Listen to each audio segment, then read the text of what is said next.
Hola compañeros y compañeras de viaje. En este vídeo vamos a hablar de leyes, teorías, efectos, principios y sesgos psicológicos que comprendiéndolos y teniéndolos en cuenta en nuestro día a día nos van a ayudar a construir mejor nuestro éxito personal. Vamos con ellas y con ellos. Las primeras son las leyes de Parkinson. Son dos. La primera dice, todo trabajo se dilata indefinidamente hasta llegar a ocupar la totalidad del tiempo disponible para su completa realización. ¿Esto qué nos quiere decir? Vamos a hacer un ejemplo. Si nos asignan la lectura de un libro en un plazo de 3 meses, según esta ley de Parkinson, lo que vamos a hacer es dilatar su lectura hasta los últimos días de esos 3 meses. Vamos a tener la tendencia a demorar su lectura hasta cumplir el plazo o hasta que esté muy próximo en la conclusión del plazo. La segunda ley que, digamos, se deduce de la primera, que es el tiempo invertido en un trabajo, lo que vamos a invertir en un trabajo va a variar según el tiempo que nos den, según el tiempo que se asigne a esa tarea. Bien, pues estas leyes vienen de unos estudios, unas observaciones que hizo el británico Cyril Norcott Parkinson en 1957 en el Servicio Civil Británico. Él observó que a medida que el Imperio Británico iba perdiendo relevancia, importancia en el mundo, recordemos, hacemos un poquito de historia, que el Imperio Británico tenía colonias por todo el mundo, pues a medida que en su momento el Imperio Británico perdía importancia, el número de empleados en la oficina de las colonias aumentaba, curiosamente. Y a raíz de esos estudios, pues formuló estas dos leyes. Bien, vamos con la tercera, que también es una ley o principio de Pareto. Seguro que suena este principio o ley de Pareto, que va sobre la productividad. Bien, esta ley o principio se denomina así en honor al economista italiano Wilfredo Pareto. Y nos dice esta ley o principio, el 20% del tiempo de trabajo de una persona contribuye a generar el 80% de sus resultados y viceversa. El 20% del tiempo de trabajo de una persona contribuye a generar el 80% de sus resultados y viceversa. Bien, Wilfredo Pareto, observó en una investigación también que el 80% en su país, el 80% de las tierras en Italia eran propiedad de solo el 20% de la población. Y también notó que esto sucedía en su casa con las plantas del jardín. Es decir, el 20% de sus plantas producían el 80% de la fruta. Asimismo, esto es aplicable a la política y la economía. El 20% de la población tiene el 80% de influencia política y de riqueza. Bien, de esta ley o principio de Pareto podemos también extraer otra ley, otra formulación sobre la productividad, que sería la de ¿podemos hacer una tarea en menos tiempo posible? Es decir, invertir un tanto por ciento menor de esfuerzo para producir más tanto por ciento. Bien, vamos con un principio que es el principio de Poliana, que va sobre el pensar en positivo. El principio de Poliana, también llamado sesgo de positividad, y es la tendencia de las personas a recordar elementos agradables con mayor precisión que los desagradables. Y el nombre de este principio, el principio de Poliana, tiene su origen en la novela Poliana de 1913, de Eleanor H. Porter, que describe a una niña que juega al juego alegre, tratando de encontrar siempre cualquier matiz alegre en cualquier situación que viva. Bien, de este principio de Poliana, es decir, de ver en cada situación más lo agradable que lo desagradable, podemos extraer dos reflexiones. La primera, si no es como un pensar en positivo engañoso, ¿no? Es decir, pase lo que pase, yo voy a pensar en positivo, aunque esté pasando algo preocupante o dramático o negativo, supuestamente negativo. Y la segunda observación que podemos extraer de este principio de Poliana es si esa alegría parte del corazón o algo prefabricado. Es decir, tiene que ver mucho con el desarrollo personal porque está muy en boca de todos que el pensar en positivo está en discusión, en debate, si es un engaño, un autoengaño, de que, bueno, como decíamos, en las situaciones hay que ver lo que hay de agradable y lo que hay de desagradable.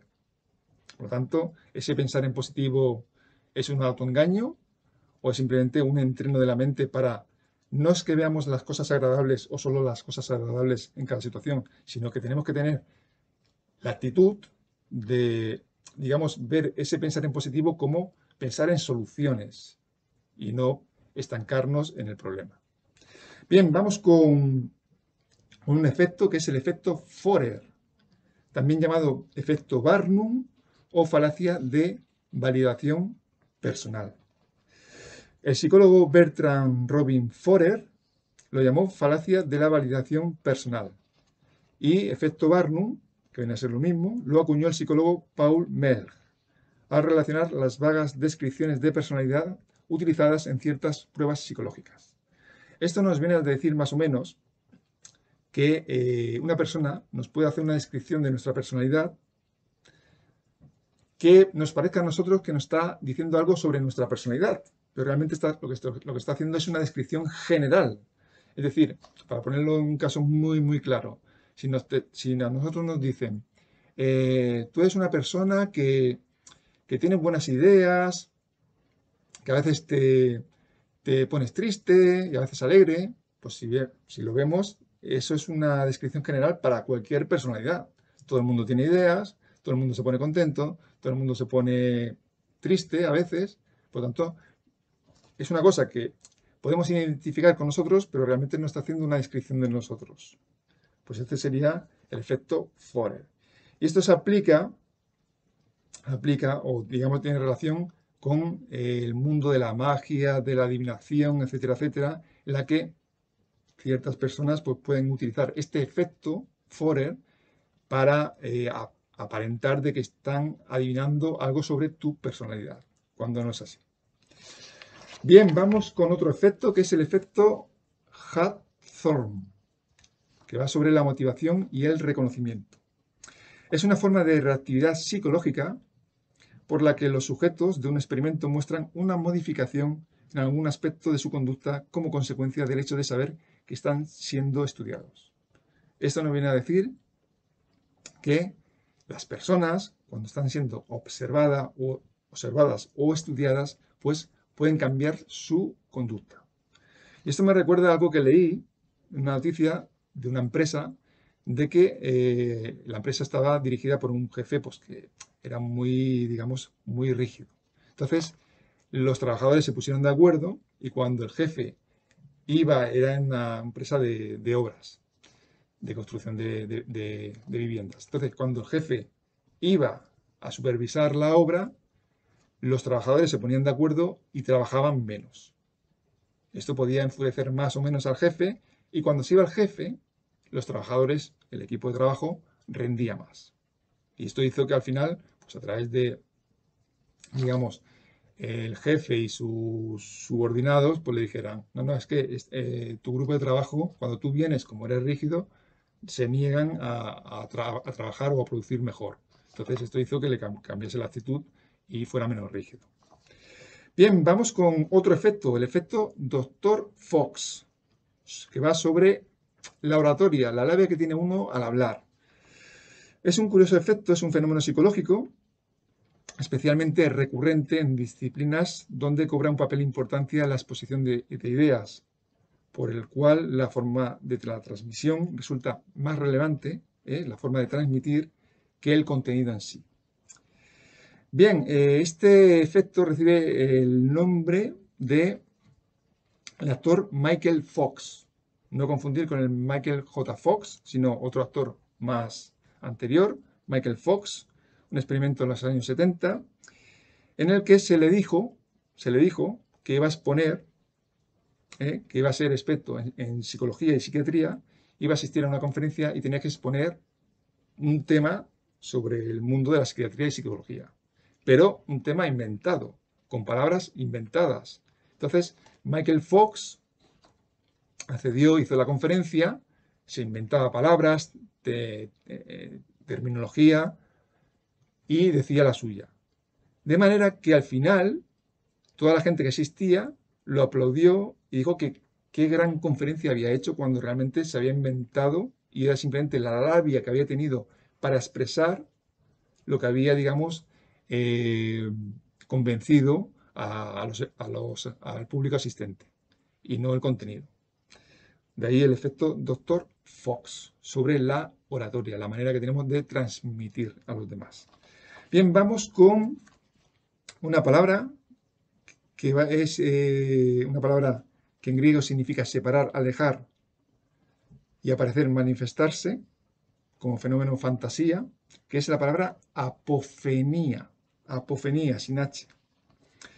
Y es la experiencia que consiste en percibir patrones, conexiones o ambos sucesos aleatorios o en datos aparentemente sin sentido. Ejemplo, uno está pensando en una persona y de repente esa persona aparece por delante de nosotros. O, digamos, se piensa en un teléfono y este suena por casualidad. Realmente son causa-efecto que no tienen conexión entre sí, pero una persona que tiene apofenía, pues, digamos, lo relacionaría de alguna manera.